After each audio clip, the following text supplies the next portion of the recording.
Салам достор, мен Сапарбаева Нурзада, НОСЕ бөлүмүнүн баш кадисимин. Бүгүн сиздерге үй бүлөлүк бюджет боюнча маалымат берем. Үй бүлө деген бул өз мыйзамдары бар кичинекей мамлекет эмеспи?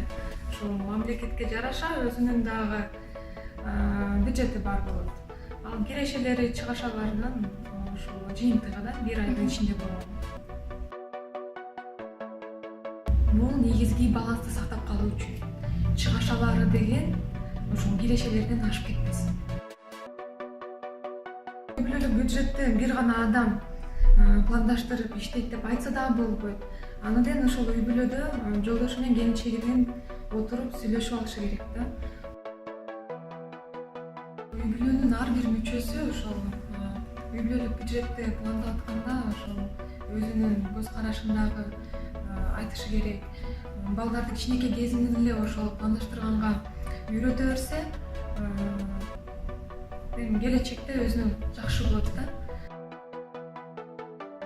Ар бир айлык алганда жок дегенде 5-10% сактап калып турса, кара күнгө деп сактап койгон акчасы болот да.